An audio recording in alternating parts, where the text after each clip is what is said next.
Good morning, everybody. Apparently our chair is running a little behind schedule. Hope to see her soon. Otherwise, you're going to have me today. So good morning and welcome. It is October 22nd. I want to welcome you to Metro Plan Community Advisory Committee meeting. I'm going to call this meeting to order. My name is Judy Pizzo. I'm your vice chair. And I'd like to ask, who can I ask? Theo, Ms. Webster. Would you help lead us in our Pledge of Allegiance?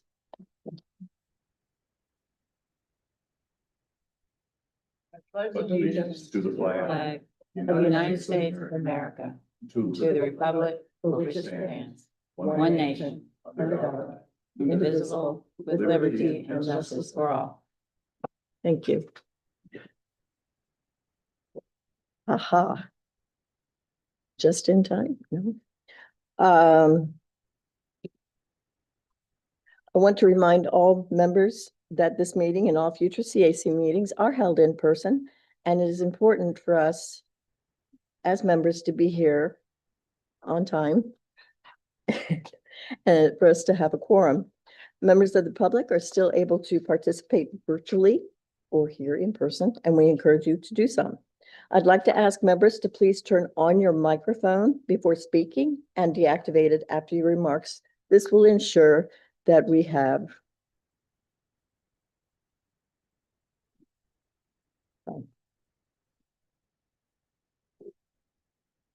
I'm sorry, my script. Everyone heard and that this is recorded. At the September 10th Metro Plan Board meeting, I'm sorry, I did not do this. Our chairperson relayed to the board our list of questions to the Department of Transportation about various topics, as well as our interest in the progress of Vision Zero. Today, we have two new members to introduce. First, I'd like to welcome Ms. Vivian Grillo. Are you here today?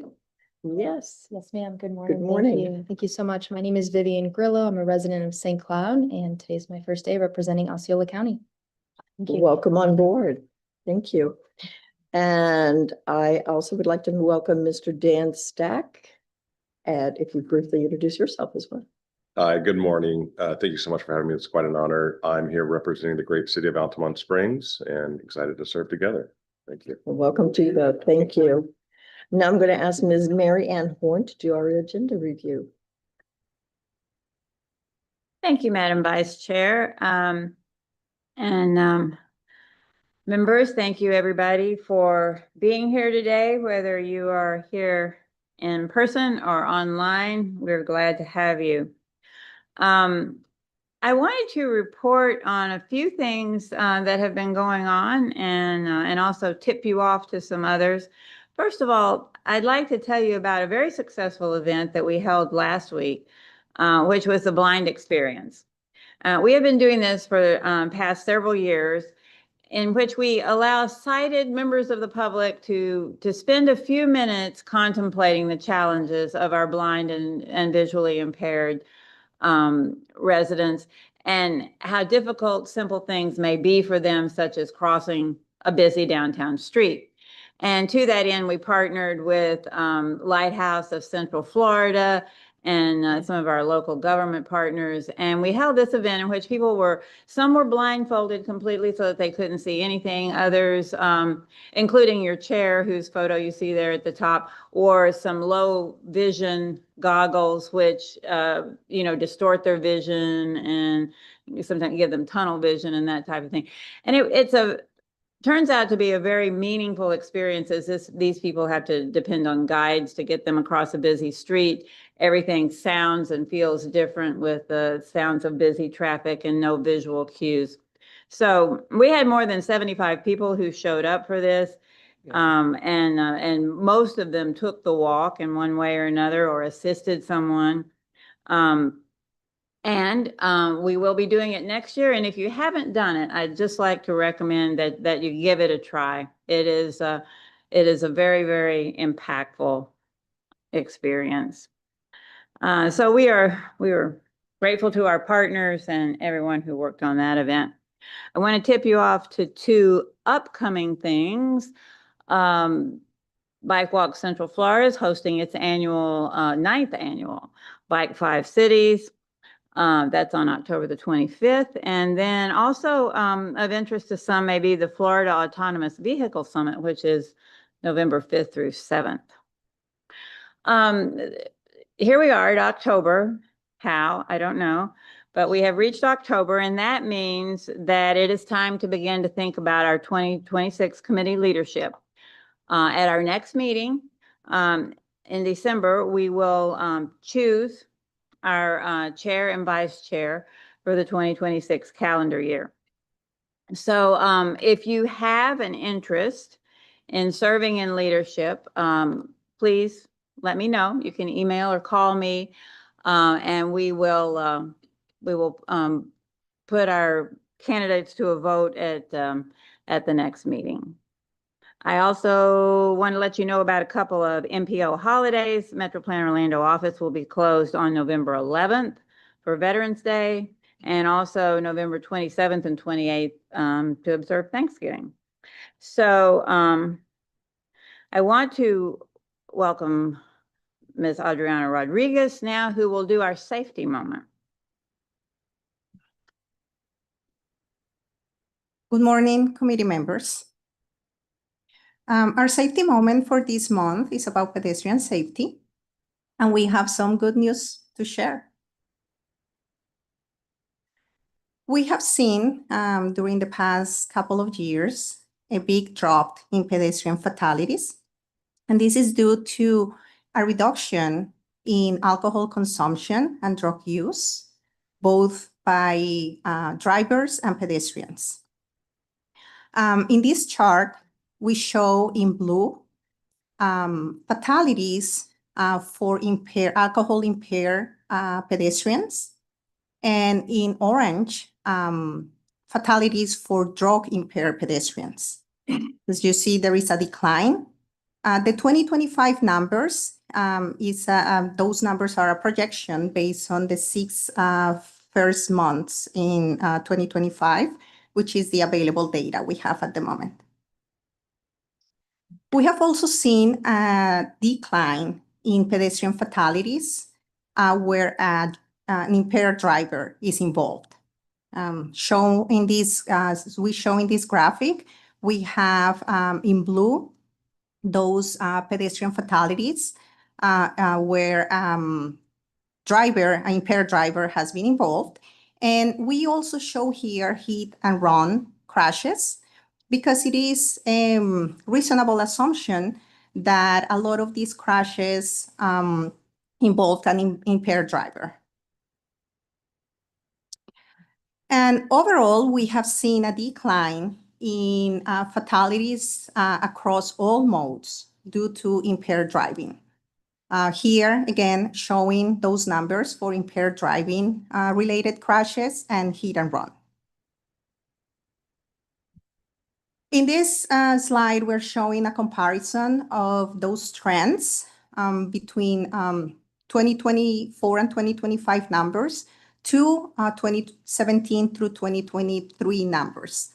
So in general, a decline, a big drop in those fatalities related to impaired pedestrians, impaired drivers, and hit and run crashes. These trends are related to a nationwide decline in alcohol consumption and drug use. This is particularly true for younger generations, such as Gen Z. In fact, Gen Z drivers have been involved in 70% fewer impaired-related fatalities, while older generations dropped only by 31%. So we can say that if it wasn't because of that decline of alcohol consumption and drug use, we have probably seen an increase in pedestrian fatalities over the past couple of years. And with that, the safety moment, we conclude the safety moment, and I'm happy to answer any questions you may have.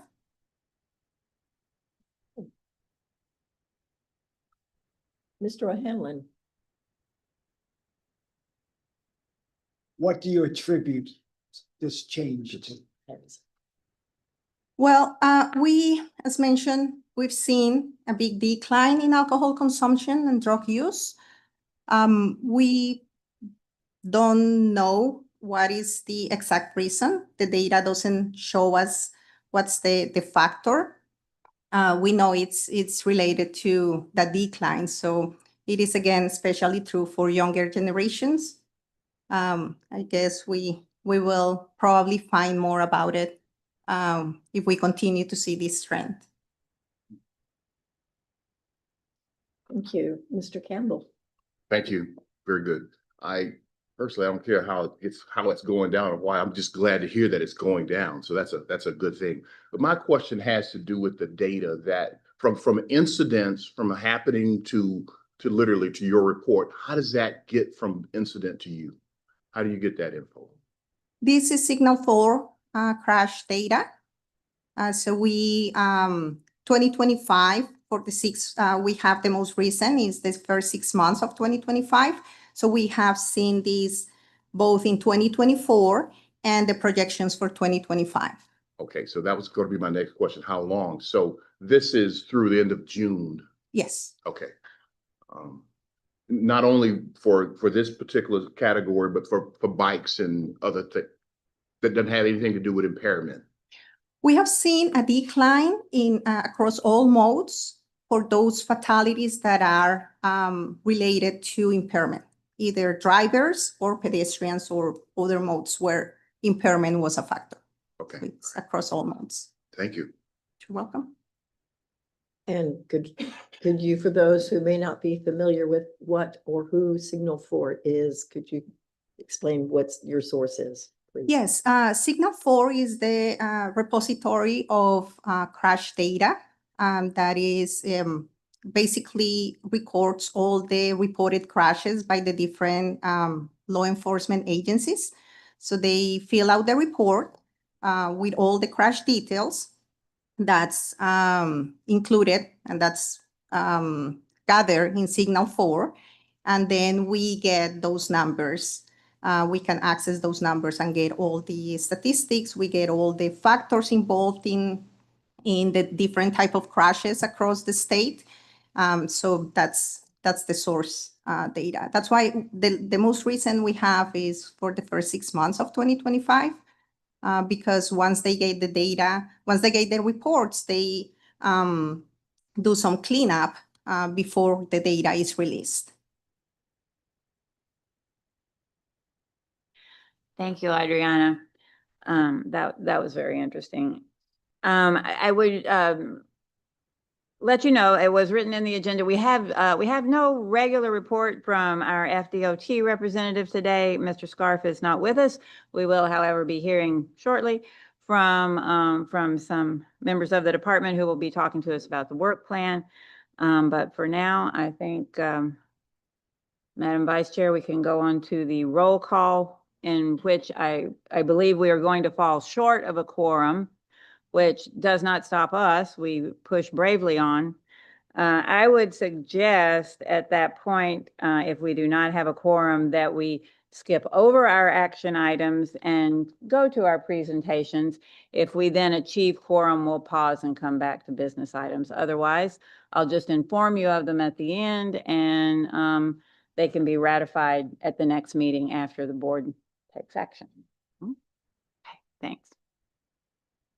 Thank you. If members can please remember to use your microphones, respond with here or present when called, and turn your microphone off. Ashton. Present. Caesar. Present. Campbell.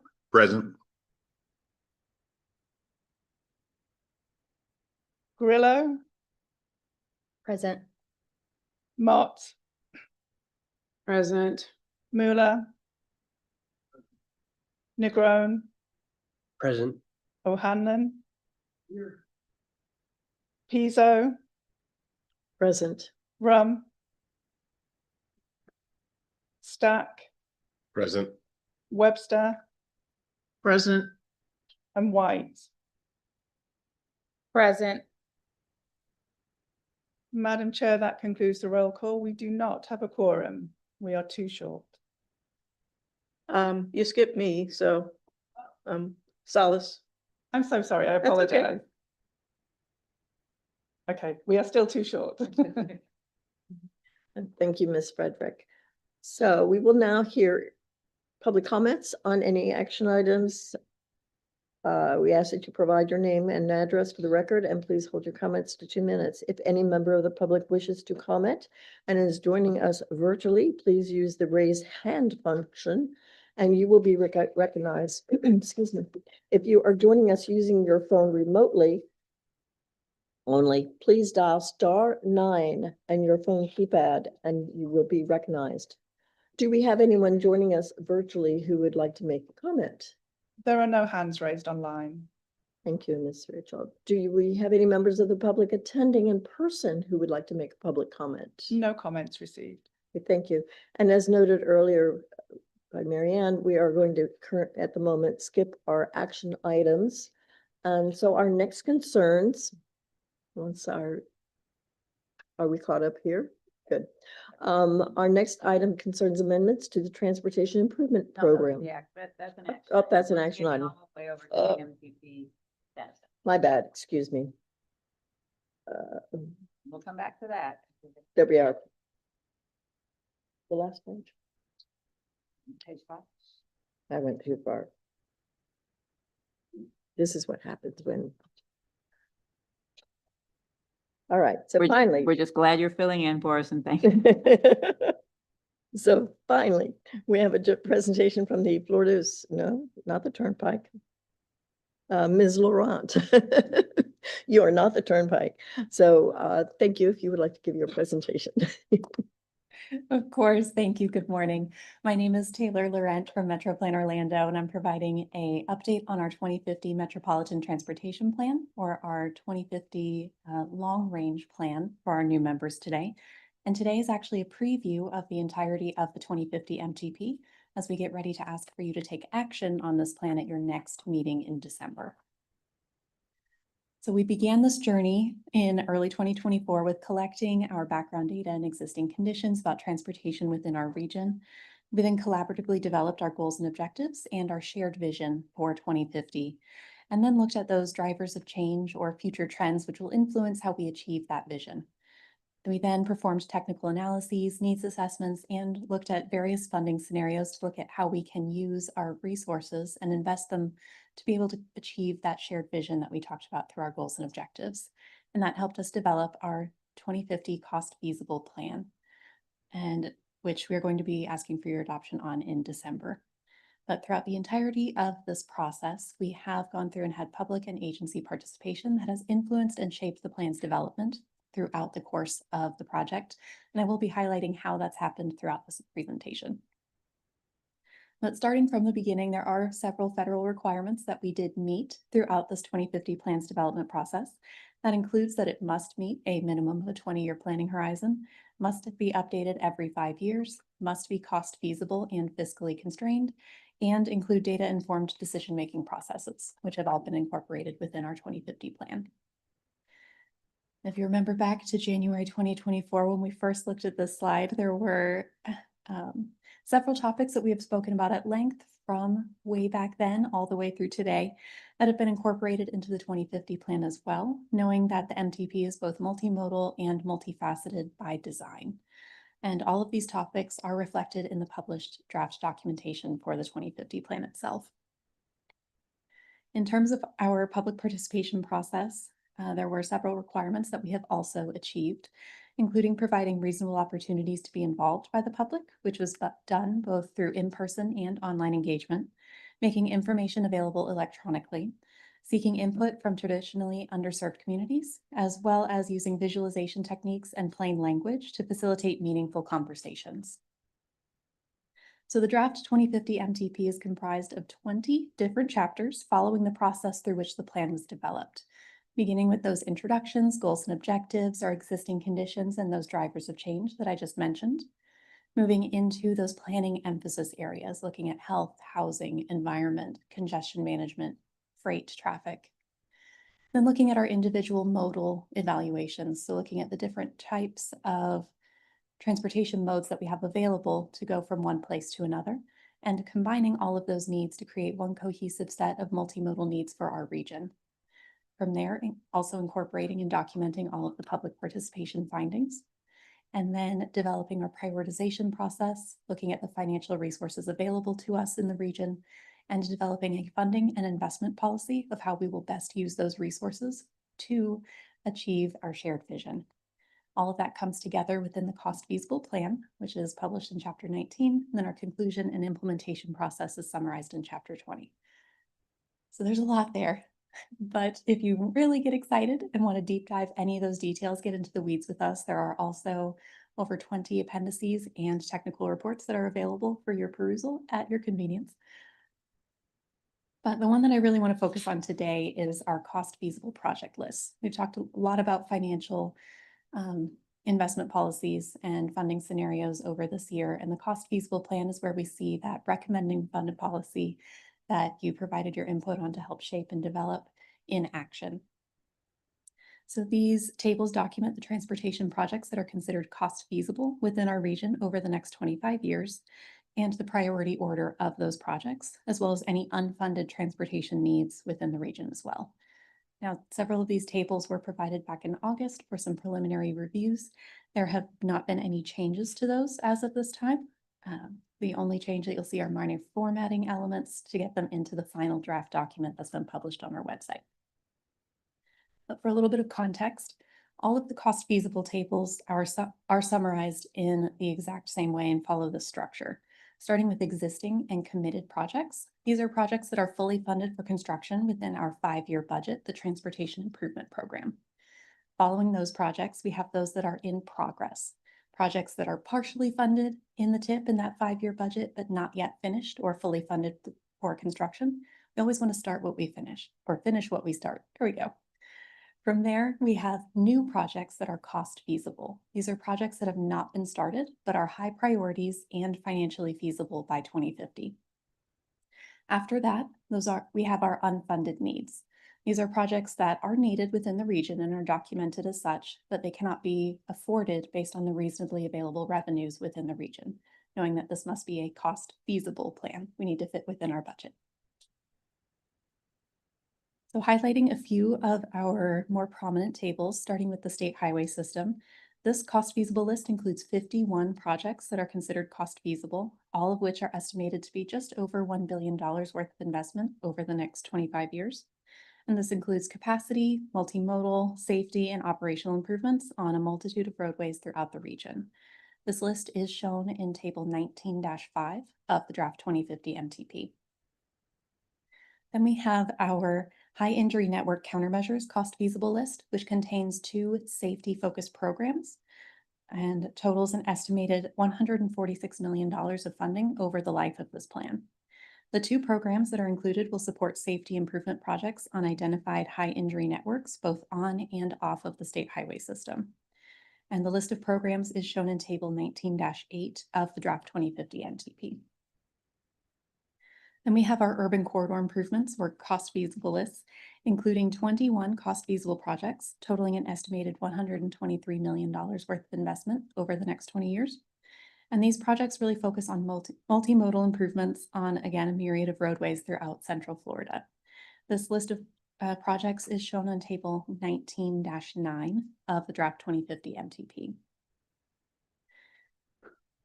There is also the Transportation Systems Management and Operations list, or the cost feasible list, which includes 21 cost feasible projects, totaling an estimated $120 million worth of investment through the life of the plan. And these projects really focus on intersection improvements and technology enhancements on our roadways. And this list of projects is shown in Table 19-11 of the Draft 2050 MTP.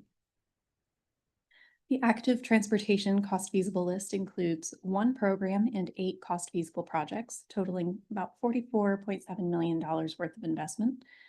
And this includes the School Mobility and Hazardous Walking Conditions Program and 8 trail projects throughout the region.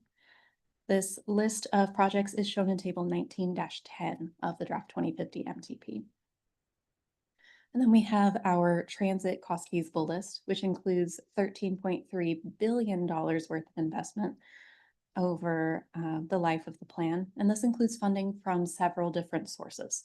So based on the funding policy that you all helped us develop this year, $6.1 million per year will be coming from MetroPlan Orlando for eligible transit capital expenses. The remainder of that massive dollar amount of investment for transit is for existing link service and capital costs, which is estimated at $9.5 billion over 20 years from federal, state, and local revenue sources. And then existing Sunrail service and capital costs, which is estimated at $3.7 billion over 20 years, again, using federal, state, and local funds. So this transit list is representative of not only the regional improvements that MetroPlan Orlando can assist with funding, but the entirety of the funding spectrum available for our transit system here in the region. And then we also have the toll-funded and expressway improvements list, which represent $9.1 billion of investments by the Florida's Turnpike Enterprise and the Central Florida Expressway Authority over the life of the 2050 plan. Now, these projects themselves are included in the 2050 MTP for planning consistency purposes. And additional information about these toll-funded projects are available on each of these organizations' websites, respectively. There are several other tables that are included in Chapter 19 and its appendix for the 2050 MTP, which do include the interstate highway system and strategic intermodal system list, which is really looking at our freight corridors and interstate highway systems, our aviation list for our airports, and then local Orange, Osceola, and Seminole counties and their municipalities, local projects that are included again for planning consistency purposes. So now let's switch our focus to the public and agency participation that has been included in the 2050 plan's development. So we had 4 primary means of engagement throughout this 2050 process, all of which have been incredibly valuable in shaping the results of the 2050 plan. The first being our advisory committees and board meetings through our conversations that we've had here in this room. And to date, that is 78 meetings, not including today. Then we had our MTP technical workshops, where we have discussed key topics for the MTP's development at length in a long-form format, where we had 11 of those meetings. Then we also had interdisciplinary interviews, which were detailed discussions on those planning emphasis areas with field experts to incorporate their unique insights into the development of the 2050 MTP. Those topics primarily spanned freight, health, housing, and environment, but several others as well. And we also had public engagement events both in person and online. 36 in person so far, 3 online, and then more that we're still tabulating as we're going through this process, including all of our survey results, public comments to date. But so far, as of September 26th, when we did the last count, we have reached over 13,400 people as part of this MTP development process and included their feedback in the plan. And this does not include any of our local agency coordination meetings where we met with our local governments, our transportation operating partners, one-on-one to incorporate their thoughts and feedback into this plan as well. That represents 100-ish meetings at this point in time. But how did we use it? All of this feedback was really used to shape different aspects, core elements of the 2050 plan. Public feedback primarily assisted with the selection of our goals and objectives from the beginning of the project, laying that foundation, the identification of preferred project improvement types, prioritization of those projects, as well as the funding policy that you saw incorporated in the cost feasible plan. Our technical feedback also informed those first 4 categories, but also included a lot of detailed information for our needs assessments, technical analyses for those planning emphasis areas, and the development of the funding policy and how that shaped the cost feasible plan as well. But with the publication of all of the 2050 MTP documentation, the formal public review period for the 2050 plan has officially begun. And to mark that milestone, we held the 2050 MTP public meeting on September 29th on the first day of that public review period. The public meeting, again, was held on September 29th. We had about 20 participants come to get information on the 2050 plan itself. In a break with past formats, MetroPlan Orlando made this public meeting an open house event at which attendees could browse 13 information stations, discuss transportation issues with experts at each of those tables.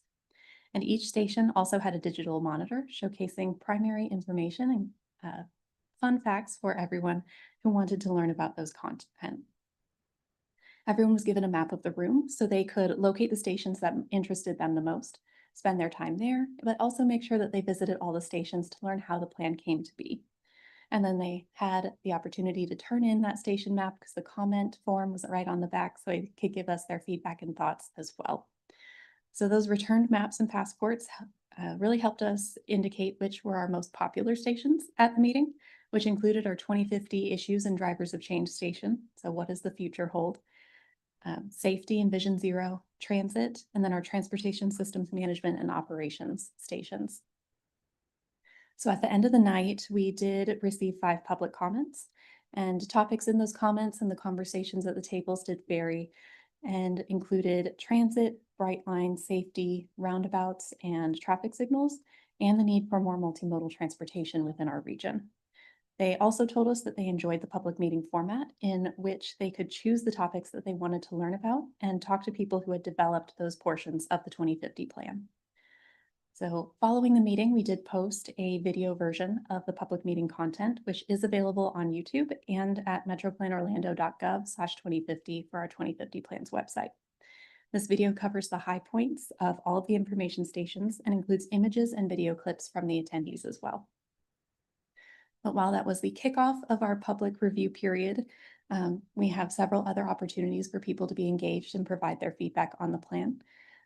Both in-person and virtual public comments at any of our upcoming advisory committee or board meetings, such as the one we have today, as well as email, physical letters, phone calls to our office.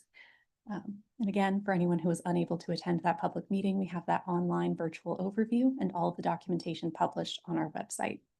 And the public comment period will be open through November 21st, with additional comments accepted through December 10th at the board meeting. But looking forward, our team's next steps include collecting and responding to comments received during this public review period and preparing for the Metro Plan Orlando board and advisory committees to take action on the 2050 MTP. And after the plan's adoption, so what comes next, our focus will switch from the development of the plan to its implementation. As we have talked about throughout these advisory committee meetings and presentations, our summits, for those of you who attended our technical workshops, you've heard this a few times. The Metropolitan Transportation Plan is the foundation of how projects are federally funded within our region. The top priority projects from the MTP will be shortlisted following its adoption onto our prioritized project list, which you will take action upon next calendar year. As funding becomes available for those projects and they're ready to move forward, they'll be taken off of the prioritized project list and programmed in that 5-year budget, the Transportation Improvement Program, which is also something that you take action on every year, and that would be next calendar year. So that is the conclusion of our preview of the entirety of the 2050 MTP. Thank you very much for your time this morning. Does anyone have any questions? I see Mr. O'Hanlon has a question.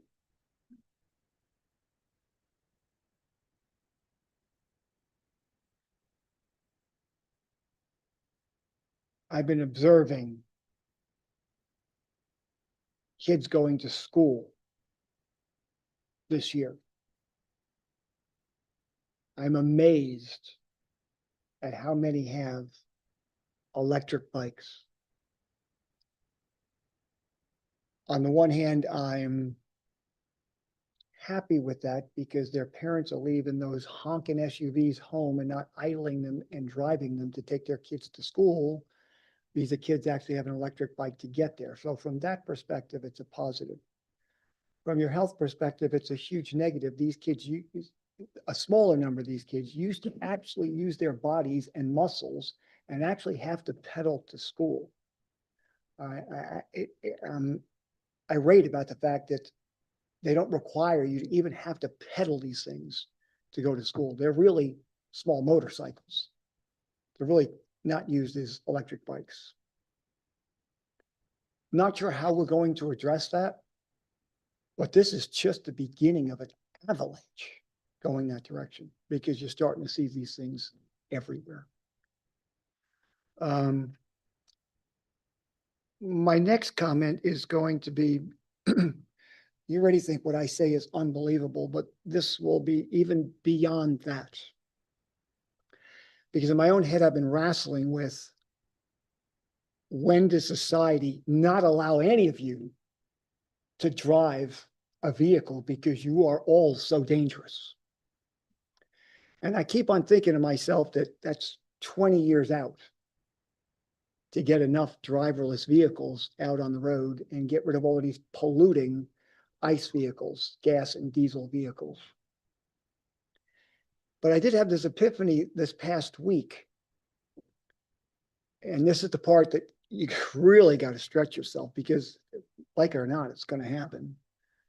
You're going to be able to have your own personal robot get in the car and drive these old cars to wherever you want to go. Because it takes an old ICE vehicle and it turns it into a self-driving car. And you kind of say to yourself, well, how places does that happen? Well, these robots don't have just two eyeballs looking out the front.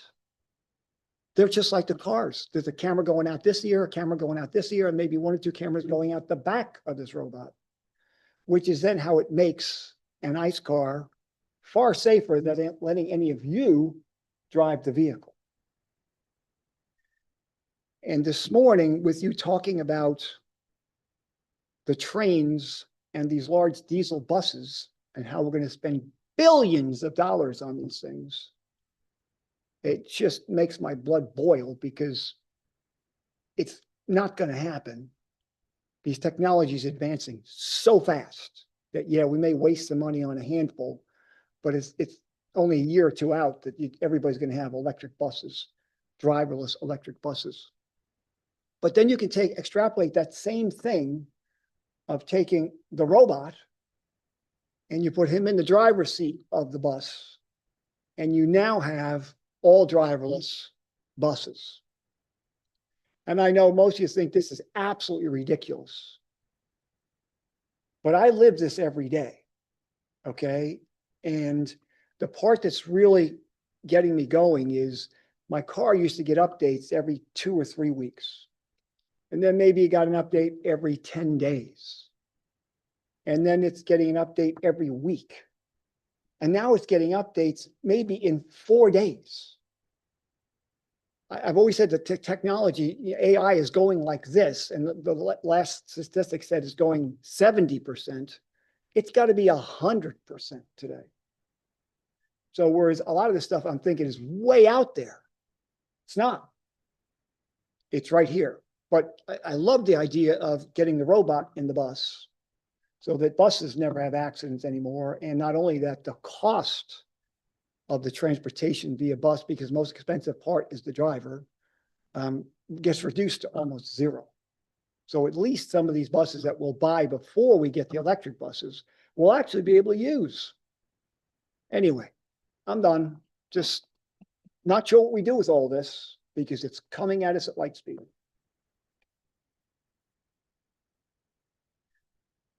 Thank you, Tom. Adam? Just one quick question regarding public feedback. Are they provided data beforehand, for example, regarding whether expanding roads, for example, are they provided with information regarding that, if that is successful or not, as presented by data? Because I remember, I think it was back in June, there was a workshop, and I remember that there were people, when they were giving feedback, one of those things were that they wished to expand roads, and I was curious if they had information regarding that. So there's kind of two aspects to your question. I'm going to address the latter part first. So the comments that you're referring to were mostly ones that happened here in our advisory committee sections, where we were looking at the potential for including roadway widenings as one of our funding policy categories. So creating a dedicated source of funding for those capacity improvement projects. That is where data was provided and additional information about what that could mean in terms of dedicating funding for that. If you want to follow up on that specifically, we can go through and look at what that would have meant if that would have been included. But in short, That would have likely taken a minimum of 10 to 20% of the overall Metro Plan Orlando budget for the region to be able to accomplish maybe 2 or 3 miles of roadway widenings per year, and that would be it. So that was where we were really looking at benefit cost evaluations, and that's where that information really became helpful for all of us, but also our other advisory committee members, to make sure that we were making informed decisions on the outcomes from those funding policy discussions. For the public, when they were providing the same information, it was a little more separated. We asked them, if you had $100, how would you invest that in the region and what would you improve? And they had a free form answer to be able to tell us what they wanted and what was most important. And that's where we were seeing those multimodal comments coming in: transit, active transportation, safety funding. Very few specifically said widen everything. And that had to be a writing category for people to do that. So we were able to get that information early in the process to help inform any of the discussions that we had here in the advisory committee sessions.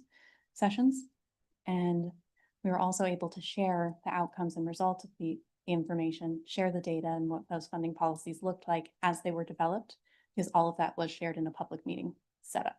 All of these are public meetings and open for the public record. Perfect, thank you.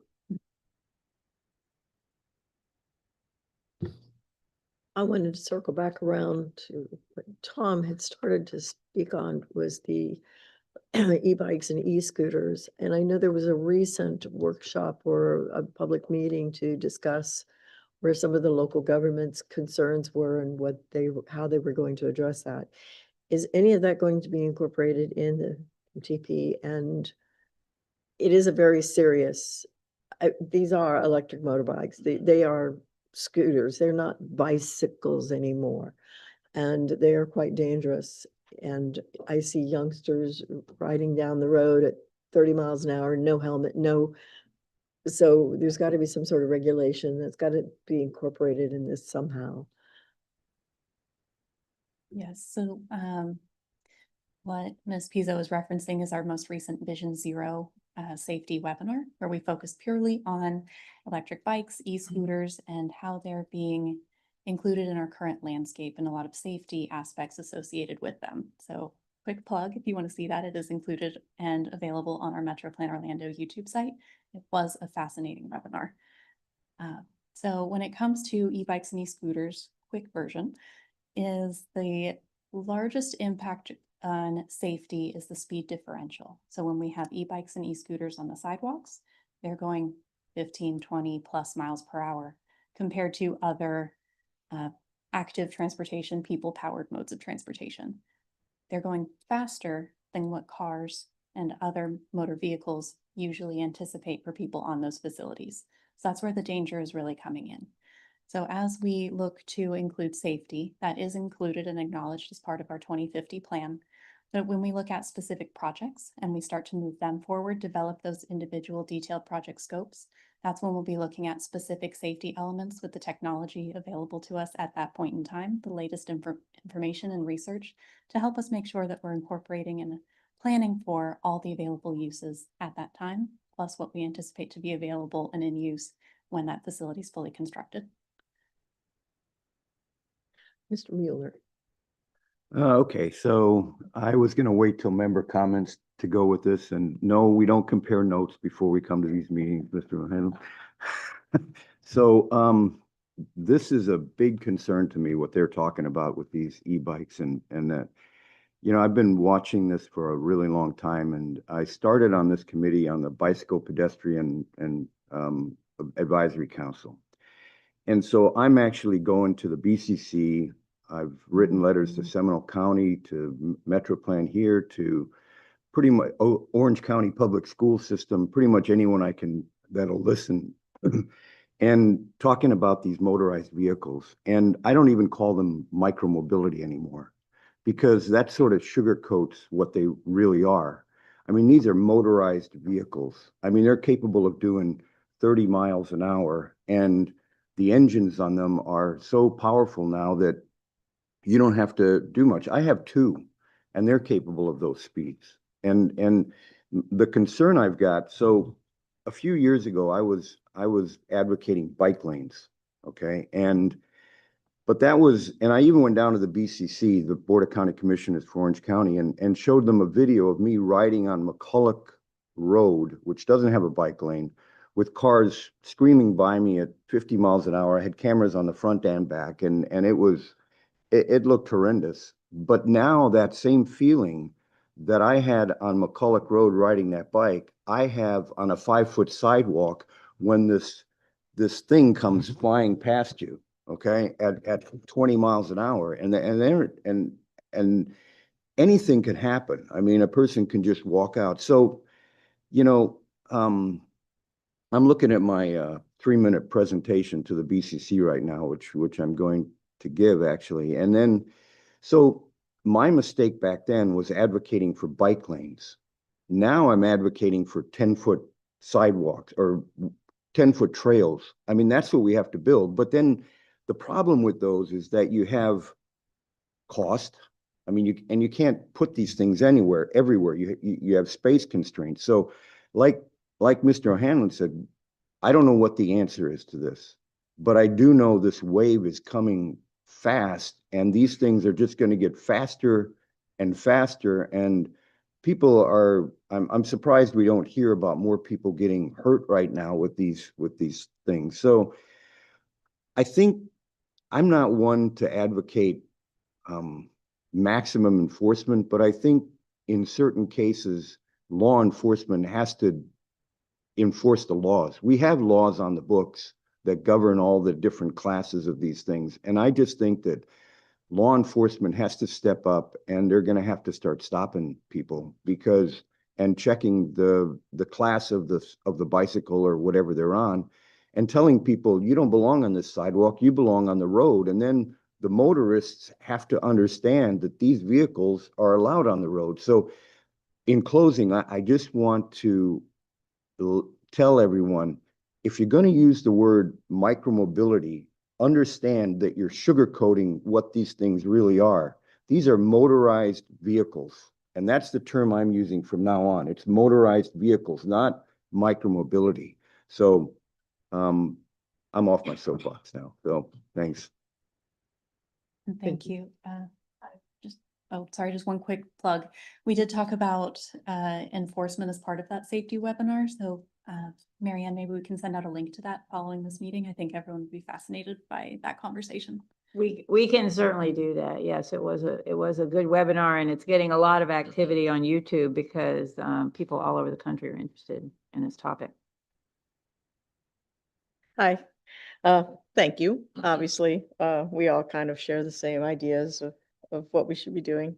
But in the 51 projects on your cost feasible projects list, you only mentioned multimodal, which kind of talks about some of the stuff that, captures some of the discussion on a few of them. I don't know if you really didn't pull those out, but just, I guess my takeaway from that is to like look at those lists and make sure we're looking at the multimodal aspect on safety and corridor improvements, because this is kind of, I think, what we're talking about. And TSMO can fall into that, where I know that we've talked about, TSMO before, but I don't think we've talked about thinking about using embedded sensors, smart infrastructure, even more so on whatever side alongside the corridors that we're using for micromobility kind of concepts.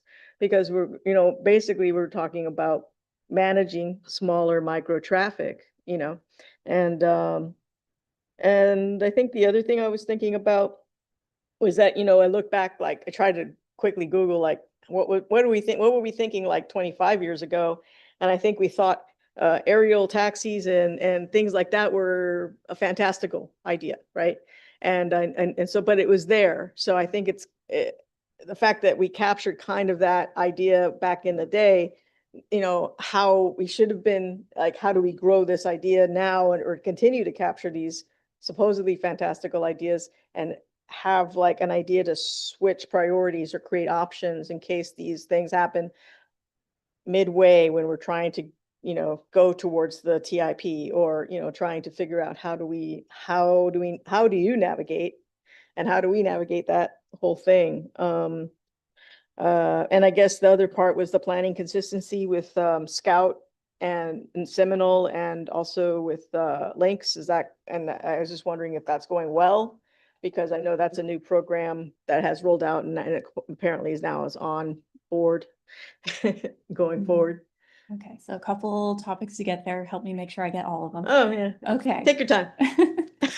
So in terms of the fantastical ideas, what does the future hold? What's in our crystal ball? How do we account for that? Make sure that we're planning for it now and setting ourselves up for success moving forward. There's a couple ways that that happens. The first being all of chapter 14, which talks about every drivers of change that we considered as part of the plan.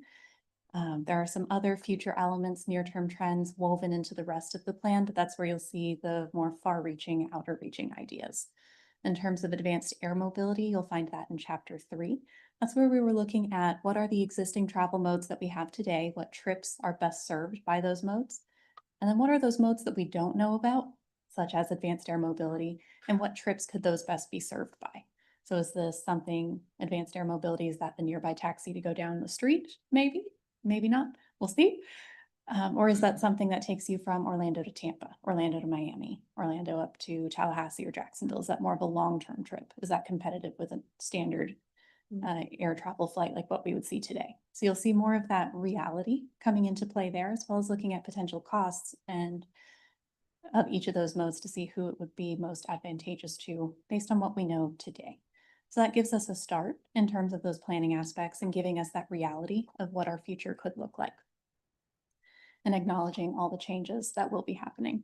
When it comes to other changes, this is where our long-term vision is updated every 5 years. We know the world changes and it needs to be updated. So every 5 years, we come back to this plan and we do this whole update process again. So in 3 years, I'll be back up here saying, okay, let's update for 2055. Because we need to set up a long-term vision and long-term goals for us in our transportation system to prepare for moving forward, but then make adjustments in the near term that help us achieve that long-term vision. So it's a bit of a mixed bag in that respect, that as we take the long-term plan and start implementing it in mid and near-term items, that's where you see the most customization for what's happening in the near-term ideas. So I think the other topic was Scout. So in terms of our transit vision plan, that is chapter, let me check that one out before I give you the wrong number. That is chapter 8. You'll be able to see the long-term vision of all of the transit routes, cost feasible or not. So what is the entirety of the vision for our region in terms of rail transit, bus transit, or any other provider that may be giving us that service. So this is inclusive of everything that was in progress or that we knew of when we published that document, with Scout being relatively new, still being implemented. Once we kind of see how that lands, we'll be able to update the MTP and be able to make some adjustments for that moving forward. So it is a living document. You will see the MTP once a year as we go through and update it to make sure it's consistent with our TIP and our prioritized project list every year. That's generally a December amendment that happens. Okay. Did I get it all? Yeah. All right, thank you. Absolutely. All the chapters, got them. Mhm. Okay, I see 2 placards up. I'm going to begin with Ms. White. And this is a timely follow-up. I was going to ask about Scout, so I appreciate that. From my understanding, I'm hearing the word micro transit versus micro mobility. Is there a difference in the terminology? Because Scout is referred to micro transit in all of the Google searches, but when we refer to e-bikes, we're saying micro mobility.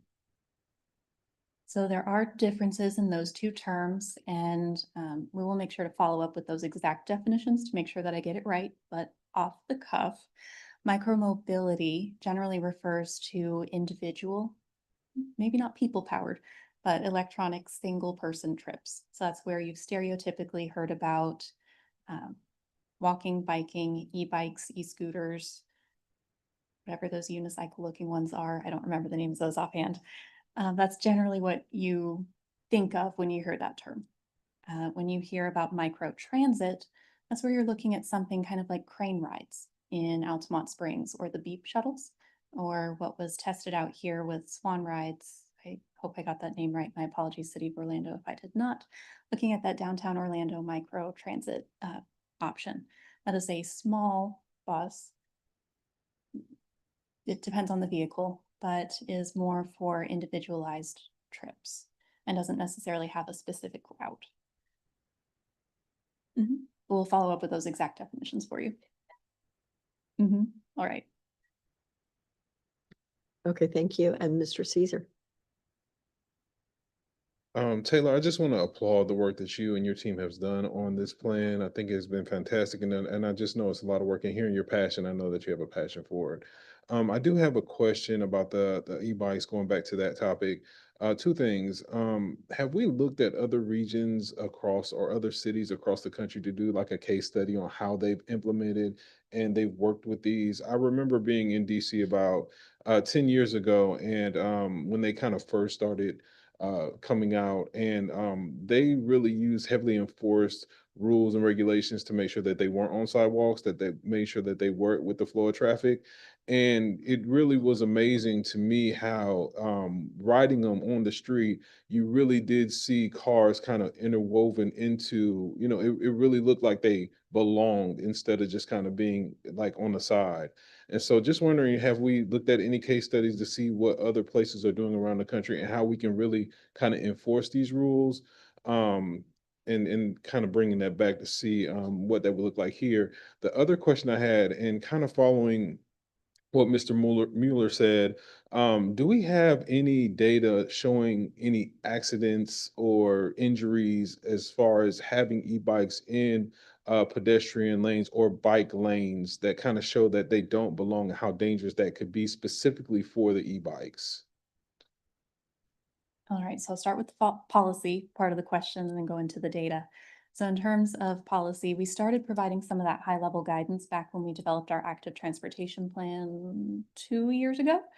That's been updated to the latest information that we have as part of the MTP and its documentation.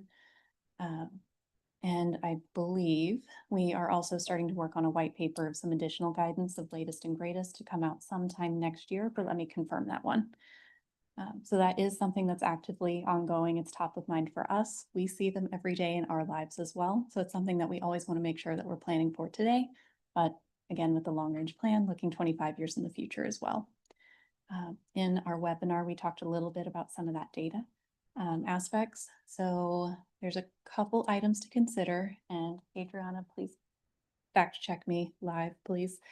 I believe that sometimes in our crash reporting, there is not a specific box to check that says this is a electric bike or an e-scooter. So that has to be noted by someone who's actively at the scene as an extra note. So when we're going through and reading those crash reports, we look for those. It may be listed, it may be not. So that's something that we are talking about as a profession to be able to get more information about that. But what we can tell is that when those e-bikes, e-scooters are going at a higher rate of speed, that is where it creates the most risk for safety for people in vehicles as well as people who are using those modes. So it's really that differential. You have more to add? Thank you. We are also getting ready to start using a tool that's an FHWA tool called Pedestrian and Bicycle Crash Analysis Tool, where we are going to be able to go deeper into the data and identify those differences in the crash reporting where there has been a micromobility device involved. So we can kind of see how the distribution is of those regular bikes versus those micromobility devices. So we get more insights on the trends for these for crashes where these devices are involved. I know that there's been conversations about updating the crash reports to include those checks for micromobility devices. So that's still, a potential update for those crash reports.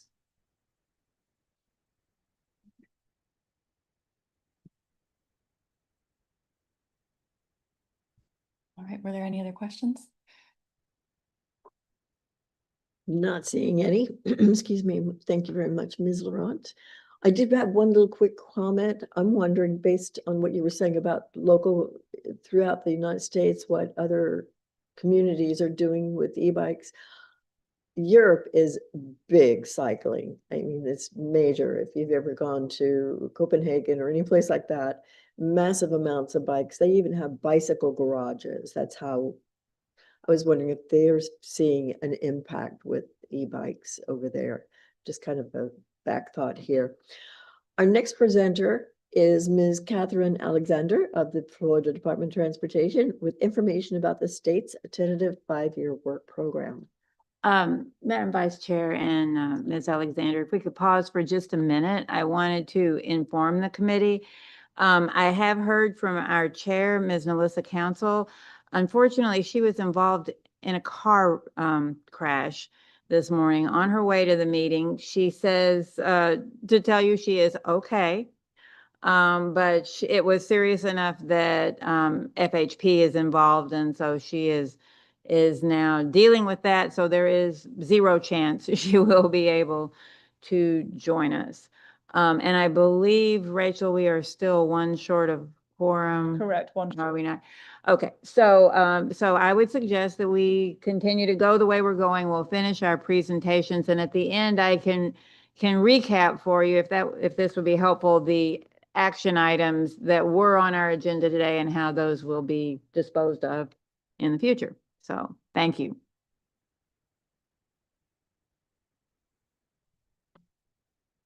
All right, good morning, everybody. I'm Kathy Alexander Corbin, Program Management Administrator at District 5, and I appreciate the opportunity to be here today to again provide some highlights on the tentative work program, which represents fiscal years 27 through 31. So FDOT's work program is a needs-based plan that ensures the development and maintenance of Florida's transportation infrastructure for the upcoming 5-year period. This is an annual process that reflects changes in funding, priorities, project updates, and progress. And it includes public transit, seaport, airport, rail projects, and activities such as transportation planning, transportation systems management and operations, engineering and design, right-of-way acquisition, as well as construction and maintenance activities. Each district develops their own tentative work program, and it is based on the following state priorities. We have safety programs first, then we have system preservation and maintenance objectives, and this could include our state highway pavement system, as well as our state inventory of facilities, as well as our bridges, repairs, and any kind of replacements. And lastly, the transportation system capacity, which includes statutory requirements for public transportation. And this includes aviation, transit, rail, port, strategic intermodal system, and any other state highways and public transportation programs. So with the upcoming legislative session commencing a little bit earlier next year in January, this is what we consider a compressed cycle. So right now we are holding our virtual public hearing. It runs from the date of the 20th to the 24th. Our information will remain online though, so for public viewing and review. Our comment period, the due date will be November 7th so that we can include those comments in the public hearing record. Each district submits their tentative work program to our executive office, and it is reviewed in December by our executive management team. It later goes to the Florida Transportation Commission, and this is all to make sure that we are aligned with the transportation needs and priorities across the state.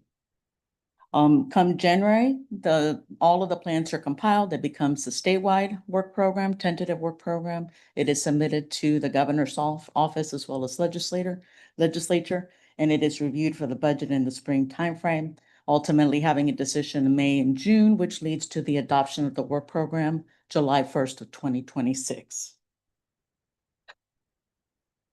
So our 5-year work program is designed to meet targets and needs of various program areas, and we have to be balanced against available resources.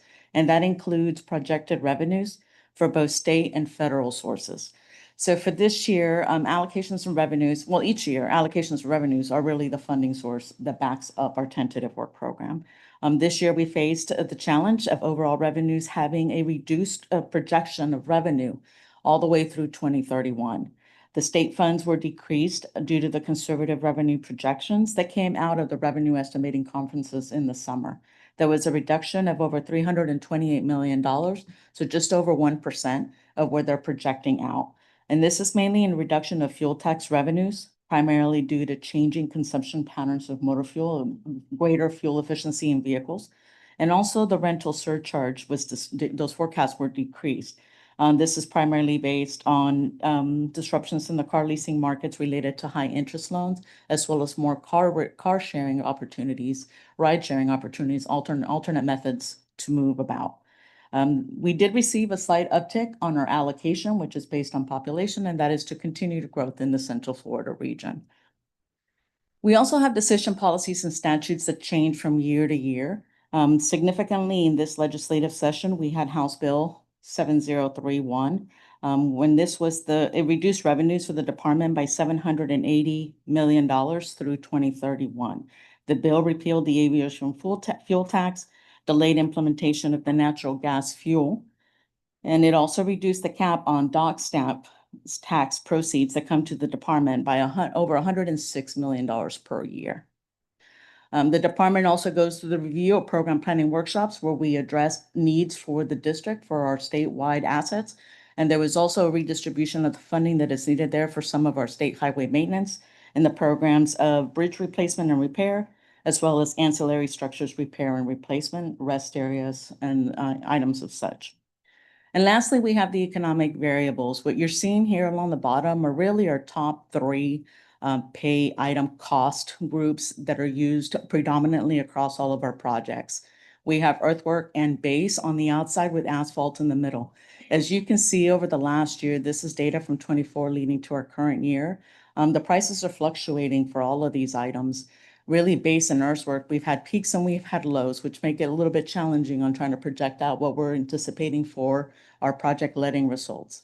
Asphalt has been more stable, and that's really because of the need and the demand that we have for construction here in Central Florida. We're also seeing a really good competitive bid results against our projects with an increase of almost about 30% of the bids coming in against our projects. So we have more contractors pursuing our work, which is helping stabilize asphalt costs.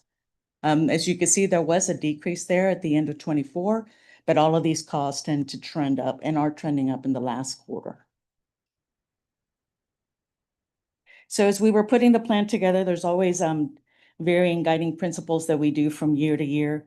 Really, the priority for this year, we wanted to maintain safety and preservation related projects in the work program.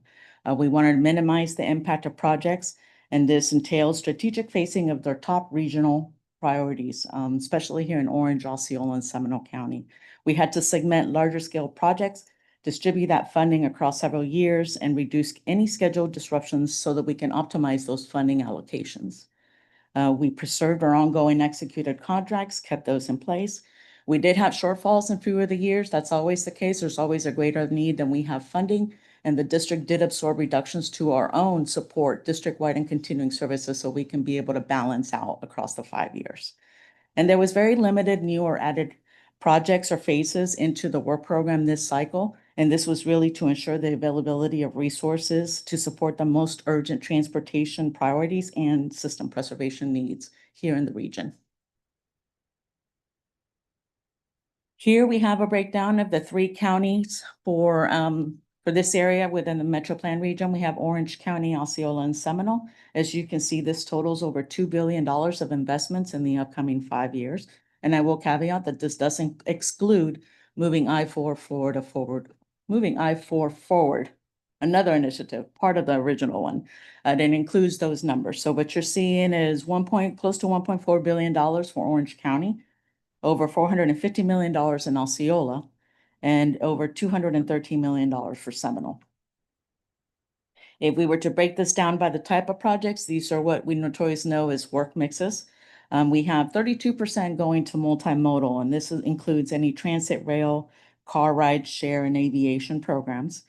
We have close to 24% going to capacity projects, which is really good, widening, new road construction, new interchanges.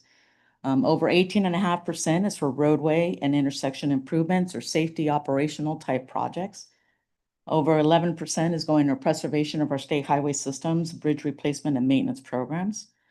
5.5% is miscellaneous. It's our catch-all, but we do have one significant item that falls here that is not in any of the other ones, and that is truck parking.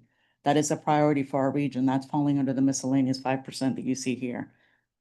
3.7% for operations, and this would be for our signal upgrades, a lot of our intelligent transportation systems. Those are things that fall under this category here. Over 3% for bike paid sidewalks, bikes and trails for the region, and then just shy of 2% for maintenance program. Talking about moving I-4 forward, now we see the numbers. We have close to $425 million that is dedicated funding within Orange and Osceola. This project or this funding, this program is dedicated for the improvements along the I-4 corridor. As a vital corridor to the region, it serves thousands of daily commuters and visitors traveling to many of the destinations that we have here. It is supporting enhancements aimed at improving mobility, reducing congestion, and increasing safety for I-4 motorists. If there's any further information for the moving I-4 forward, we place the website there, so you can definitely go check it out at your convenience. The work program is rather large. We do have the website in my last slide. There'll be a link there to the website. We have a very comprehensive list by county for the reports of what is programmed. There's also an interactive map. As you're looking for something specifically, you can go there to review it. Today, I'm only going to highlight priority projects, as well as provide information on newly funded project phases. And then I'm also going to cover any changes from the previous programming. Starting off in Orange County, this is a priority project. This is State Road 50 Colonial East. This was a project that we presented last year. Originally, the project limits were from Avalon Park to Perry Lane, and then from Perry Lane to Chuluota Road. We have heard the feedback from the public over the last year.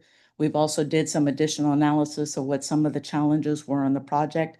And based on that deep dive, the limits have changed on the project and the sequence of delivering the project have changed.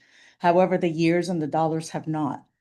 We were originally intending to have the first section go in 27 and then the second one in 29. Those years are still the same. It's just that our limits have been updated. We are now going to work our way west-east.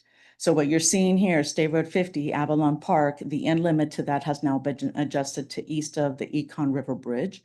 That was mainly because of the feedback that we received from the public and also challenges with utilities that we were having. This relieves that issue. And then we have the second segment again that's still remaining in 29. This is from east of the Econ River Bridge to Chuluota Road. There was also a third segment for this sequence, this corridor. It was from Chuluota 520. That project did not change. It still remains in fiscal year 30.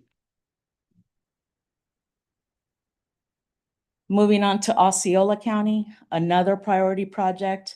We have the John Young Parkway, a Pleasant Hill Road project. This is a significant project. Planned improvements were developed through a coalition effort with our local partners.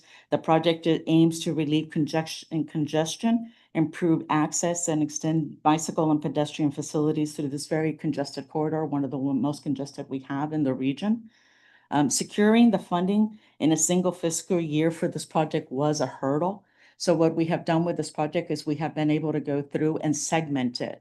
The project was initially in 28 and it still remains in 28. A portion of that will still be completed as you see there. We have two new FM numbers that are there on the right. One is representing phase 1, and that is going to be work that is going to be accomplished down in the Quadrant Road. Realignment of Oaks Boulevard. They'll also perform some stormwater management, pond improvements, as well as improvements along John Young Parkway. And then the phase 2 will be in fiscal year 30. And this is where they will come and construct the remaining improvements, including the northbound John Young Parkway overpass lane. They continue with the right-of-way activities. Those are all under the original FM number that you see there, -7. Some intersection improvements, these are minor ones that we have here on the left. The top two are on intersections or crossroads with US 192. The top one, Old Town. That is a pedestrian improvement.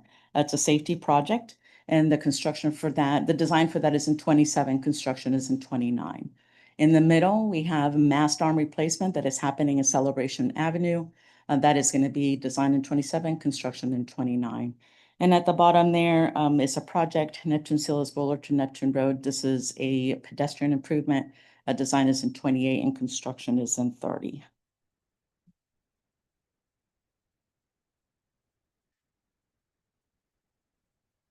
All right, we talked about truck parking. Again, significant priority project for our region.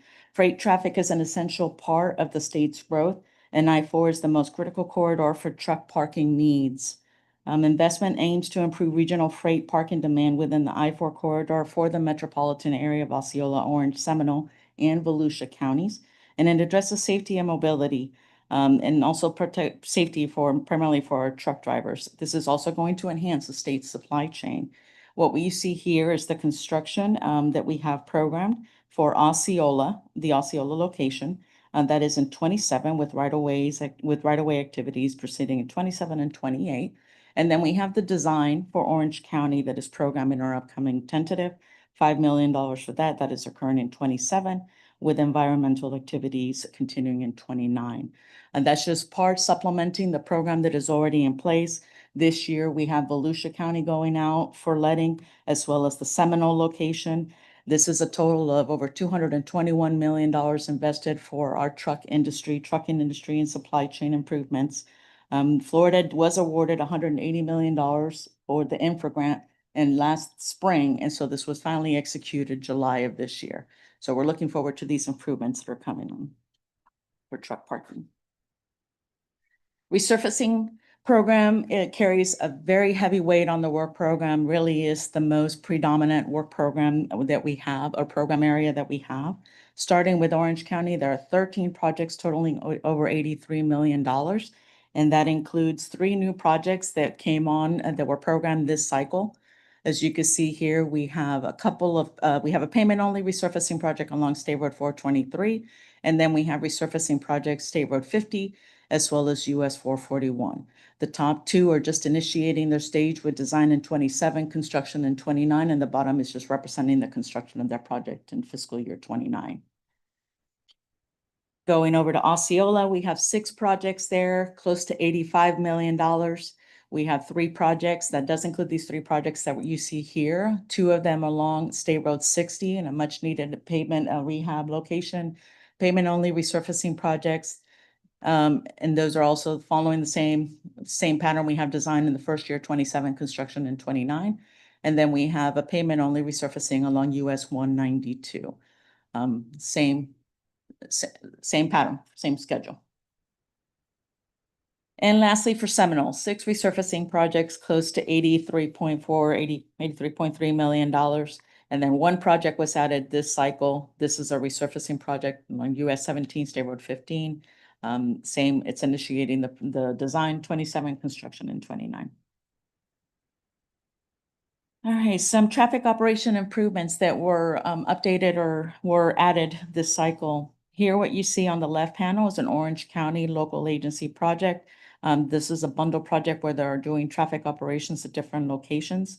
They're including some smart signals, curb extensions, and some upgraded signing and marking for safer pedestrian bicyclists, connections to downtown Orlando destinations. You can see that the design and the construction on that, the fiscal years for those 28 and 30. And on the right-hand side, we're talking about system preservation and maintenance. And here we have 3 mast arm rebuilds within Orange County at the intersections that you see here. Those are along US 441, State Road 526, Washington Street, and State Road 552 in Dixabel. This was one of the program areas that needed funding during the programming planning cycle, and so they're dedicating these improvements in order to maintain safety and operation of our systems. Multimodal corridor improvements along several Seminole County roadways. These are all local agency projects. Last year, we were not able to fund all the phases. These is the carryover of these projects. You can see that we have improvements along Warren Avenue and North Street Phase 2. Both the subsequent phases of that construction are occurring in fiscal year 30. And in the middle, Mitchell Hammock, that's fiscal year 31 construction that was programmed this cycle, sorry. All right, and then the last item we wanted to touch base, occasionally it becomes necessary to defer projects from its original program or prior adopted work program. And this could be because of project requirements that have changed, maybe scheduling adjustments or shift in priorities. Here in the top left, Orange County, this is the Central Florida Rail Corridor Bridge Replacement over 1792 in Maitland. That project, the construction was deferred from 27 to 28. They didn't identify right away that it's needed, so that was added this cycle. So that's why that was deferred a year. So the right of way is now in 27. On the bottom left, you see Osceola County. This was at the request of the local agency. They're going to need right of way for some of those urban corridor improvements, so they have requested to defer that phase from 28 to 30. On the right-hand side, we have Seminole County deferrals. The top one is a capital grant that was deferred from 27 to 28 based on the coordination and the information from the Aviation Authority.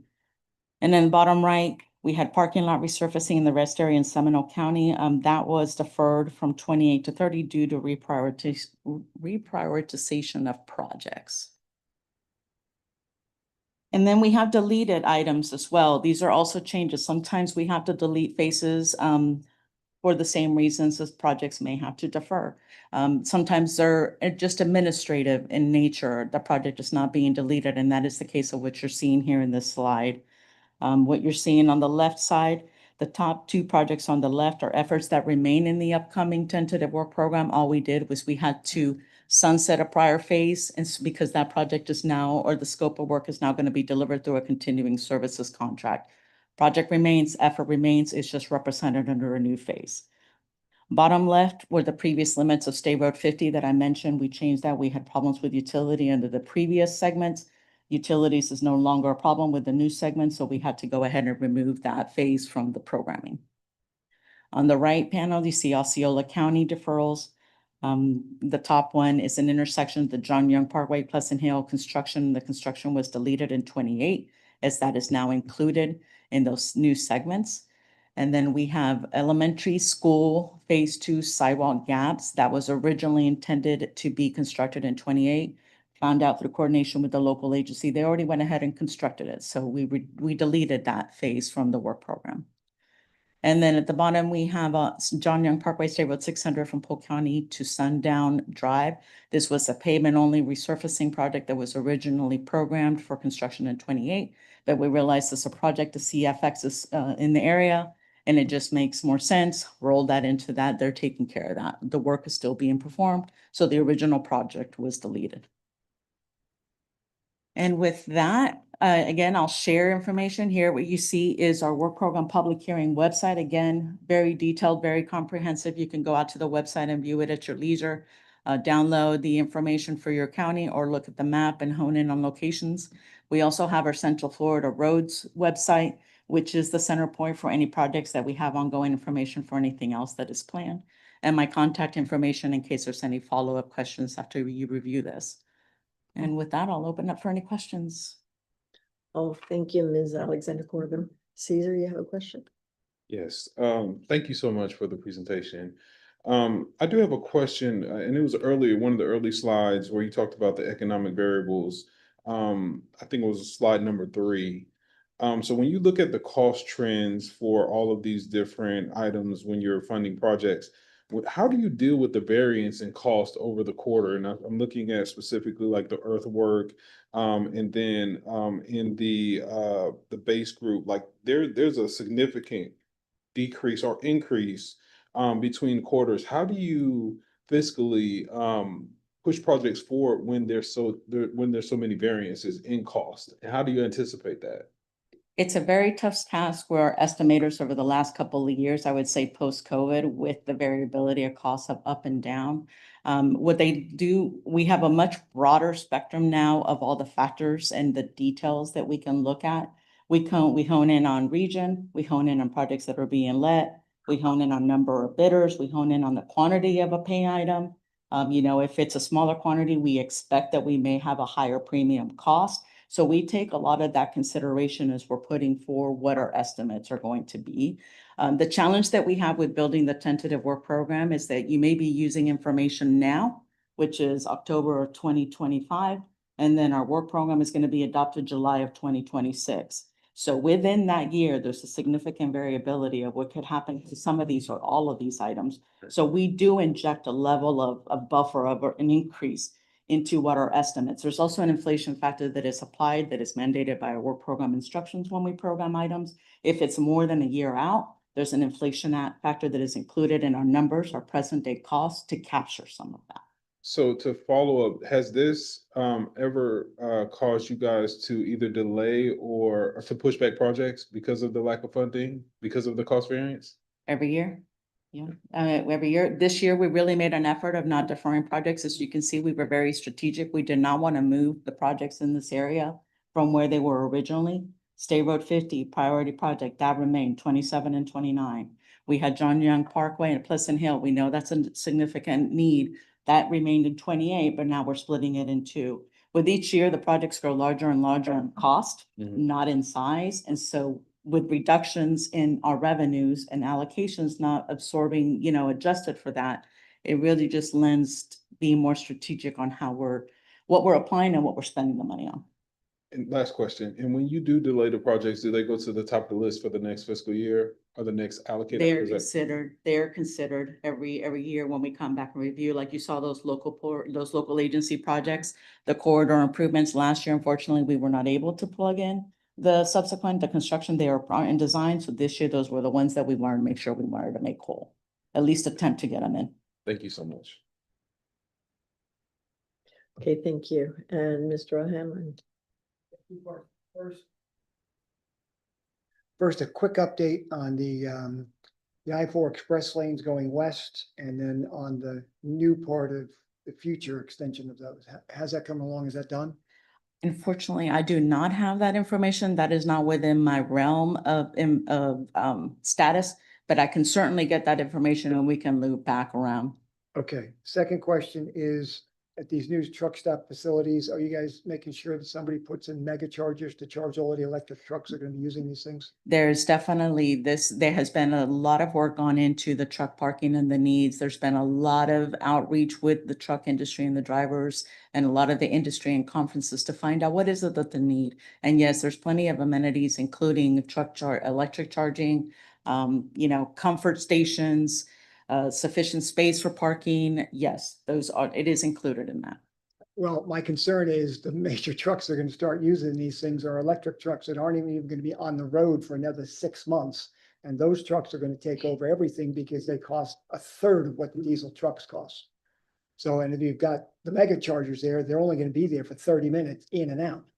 Yeah. And if you put in slow chargers, well, they're going to be there 8 hours, and you need a truck facility that's 10 times the size. Yeah. So anyway, food for thought. Thank you. Thank you. Yes. Yes, I have a question regarding the level of priority when it comes down to the 3 counties. How does that kind of determined as far as these different projects and how money is being allocated when it comes to that? We rely very heavily on the priority list that come out of Metro Plan. Clearly, those priorities are set through the list of priority projects. So when we are reviewing what we're going to go ahead and program, it is strictly coming out of those priority lists that come from Metro Plan to us. And we're reviewing that in terms of the type of project that we have, the need for it, the benefit to the public, the amount of funding that it takes. It's difficult because you don't have one flavor of funding that covers everything. So it would be nice to be able to cover as many projects as possible. We rely not just on district dedicated revenue, we also have statewide programs. And so some of that funding could be a combination of statewide district funding as well as local funding. We also have Metro Plan, allocated Metro Plan, Metropolitan Transportation Agency funding. So it really is a collaborative effort to see where can we maximize the use of funds for projects that get put into the work program. Thank you. You're welcome. Will you take me back to your pie chart? I don't know what slide number it was. There we go. I want to thank you for, I'm looking at multimodal, a nice healthy chunk, 32%. The 23%, my face has just blocked it. I don't know what the 23%, I guess is capacity. Can you define capacity a little bit more in depth? And I have just a couple other comments. Sure. Capacity is basically adding the ability to provide for more vehicles on the roadway, relieving congestion. So that's what you're seeing in there in those capacity. It could be widening, could be adding lanes. It could be a corridor improvement to be able to move people much quicker through a region. Okay, thank you. And regarding I-4 improvements, back in the day, we were sold the idea that we're going to have all these beltways around the city and I-4 wouldn't be continually widened and expanded and additional improvements. Mine is more of a comment, and I'm not shooting the messenger. It's when are we going to stop widening roads and focus more on other alternative transportation options? And that's just a comment. Noted. You're just a messenger. But thank you. Great presentation. Appreciate your time. Next on the agenda is our presentation from the Florida Turnpike Enterprise on their tentative 5-year work program. And Ms. Katrina, I'm going to mess up your last name. It's okay. Good morning. My name is Katina Cavacles, and I'm the Turnpike Planning Manager. I would like to thank you all for the opportunity to present the tentative 5-year work program for fiscal year 2027 through 2031. Florida's Turnpike Enterprise consists of 515 miles of limited access facility, which provides Florida residents, visitors, a safe, efficient, and affordable means of travel. We are in all 7 districts and 21 counties. And as you can see here with this slide, in Osceola, Orange, and Seminole, we have 132 miles of our facility in your 3 counties. This next slide is about investment, how much Florida's Turnpike Enterprise is investing in the area, and we'd like to showcase 2 major projects. The first one is a new interchange at Sand Lake Road, which will provide access to our residents, retail, and visitors. It also will help improve with traffic operations, and it was started in March of 2024. Completion date is around fall of 28, and it was construction is about $115 million. The second project we would like to focus on is the new interchange at Nolte Road. We see a lot of growth and development in Osceola County, and this will provide new access to the area. The project was started in 2023 in October and will be completed in the summer of 2030. It's $193 million. Okay. This next slide is a summary of our projects. On page 1, you see a list of major projects under or recently completed. The page 9 portion provides projects funded for construction in the work program. And the page 14 is projects without construction funded, but have a variety of phases, such as PD&E, design, and right-of-way. So let's talk about the projects that are funded for constructions within the next 5 years. You see 2 here, which is the widening of our main line on Parton Settlement Road to Osceola Parkway. Construction is funded $4.2 million. An additional widening project from Kissimmee, St. Cloud to US 192-441. As you can see, construction is funded in 2028. Funding is $180 million. The next 3 projects also additional funding for parking in our Turkey Lake Service Plaza, an interchange improvement on the Beach Line West of $40 million, and a new interchange at Taft Vineland Road at $108 million. The next 2 slides you're going to see are the projects we talked about a little bit earlier. They're not funded for construction, but they are in various phases, PD&E, design, and right-of-way. And the majority of them are widening projects. As you can see, we're investing in our infrastructure. And then towards the bottom, you see additional widening for US 192 north of Disney World. That's in design for fiscal year 27 at $1.1 million. And then, also right-of-way as well. The second page continues the additional widenings east of Osceola Parkway, the right-of-way phase for $11.5 million, and Southern Connector extension at State Road 417 from I-4 to Osceola Parkway, PD&E 2031 for $2 million. And we would like to conclude with our safety slide, which is for National Teen Driving Safety Week, which dedicates the high rates of crash rates among our teen drivers. This week aims to educate teens, parents, and commuters about safe driving behavior and the risk associated with teen driving, such as distracted driving, speeding, and driving under the influence of alcohol or drugs. And with that, I'll take any questions. I see Ms. White. Thank you. Yes, ma'am. Good morning, thank you. I was looking at the report and I see that Sumter was included with the familiar counties, but I did not see the other county that starts with the S, Seminole. Seminole County. We did have a resurfacing job from State Road 417, and we were focusing on last year, and we're focusing on our widening projects from 417 between Alamo and 434. There is design phasing in 2030 for north of 434. So what we do as Flores Turnpike Enterprise, we are in 21 counties, so we're continuously assessing our system. So it just because you didn't see it here doesn't mean we're not investing in Seminole County. Thank you. All right, I'm not seeing any other questions popping up. I want to thank you for your time. Thank you. Appreciate it. And do we have any, sorry. This concludes all of our presentations. We are done. There are several items for consideration under general information and upcoming meetings. You can see in your handout here. Madam Vice Chair, if I may. You may. Before we conclude the meeting, I would just like to recap for the members Yes. what will happen to the 3 action items we have. So I always tell CAC members that, you know, the real meaning of our meetings is our discussion and our informative presentations, and we have had that today.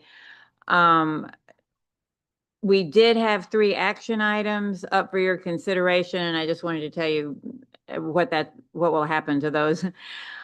First of all, were your meeting minutes from the August 27th meeting. You will see those again on your agenda December 3rd when we return. We do not meet in November.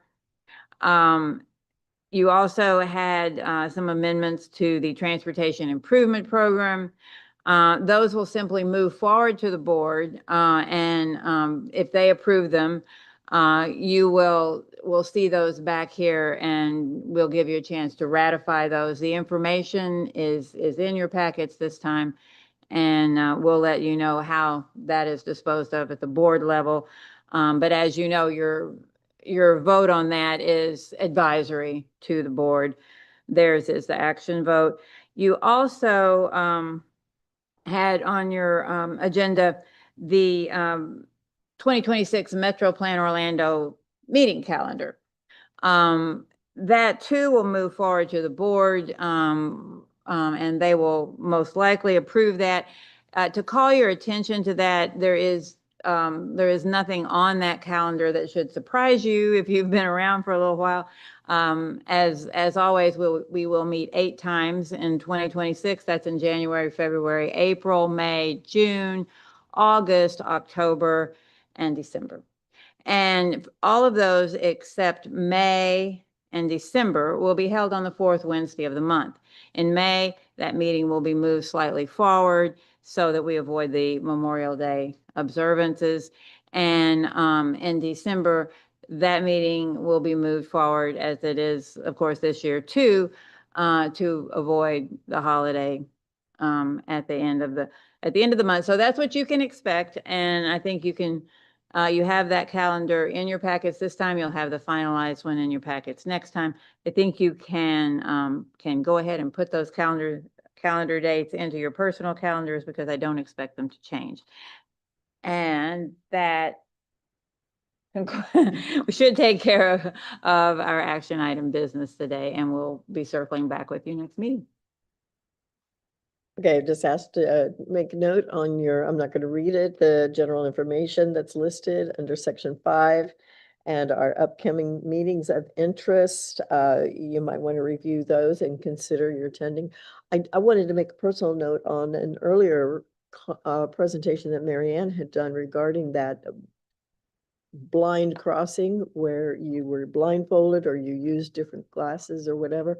I had participated in that, and I've got to tell you, it is definitely an eye opener, no pun intended. But it definitely makes you appreciate what the pedestrians who have sight challenges, what they have to deal with. Lastly, here, we are now at member comments. Are there any committee members who have any final comments? Yes, Mr. Mueller.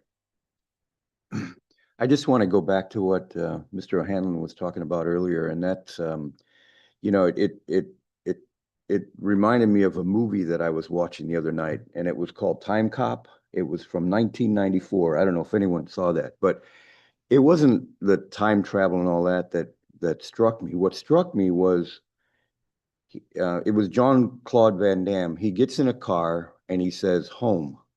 And the thing just took him home. This was 1994 where this movie was made. This is before the internet, you know. So I'm thinking, how did this producer or this director or whoever wrote that thing know that? And then he gets home and he goes, turn on the TV or something like that, you know, which is Alexa today, right?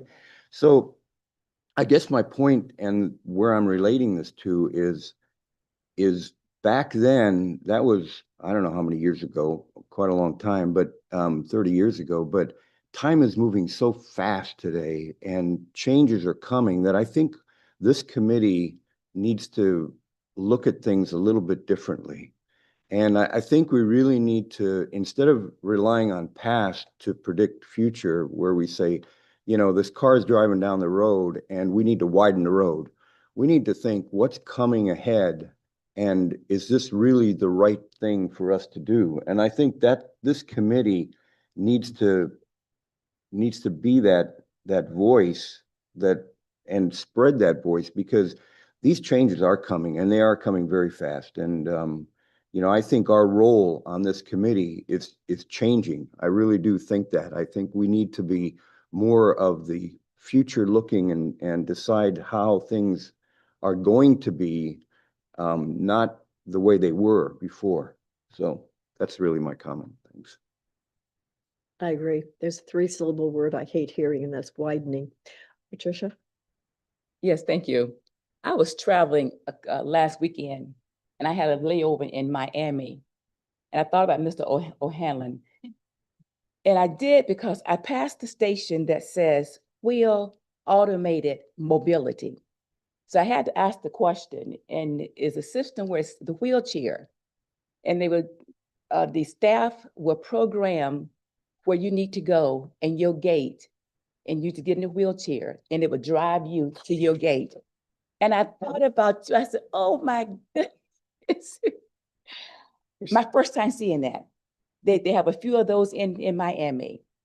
Yeah, so. It's coming everywhere. I love that. Ms. White? I just want to thank this advisory committee for encouraging what I learned from the safety moments and from our presenters each time I apply in my life.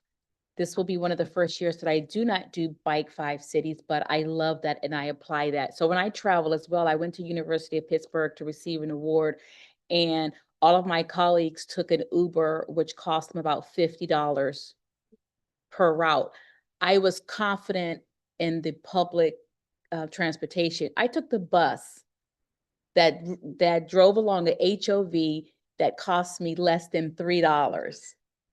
And then I walked the final mile, which was just across the street. So I just want to thank, and I'm hearing us talk about the health outcomes if we plan it. I've been the voice of public health for more than 5 years. So I appreciate what I learned, what I add, but encouraging me to be the appointee and to be a part of the work that we vote and discuss. So thank you. Well, thank you for being here. For everyone that volunteers their time and or is appointed, it's important. So I see no other placards up. And so my next question is to ask, do we have any members of the public joining us virtually who wish to speak? Who've raised their hands? No hands raised online, Madam Chair, and I've received no comments. And no one present that has, no. None received.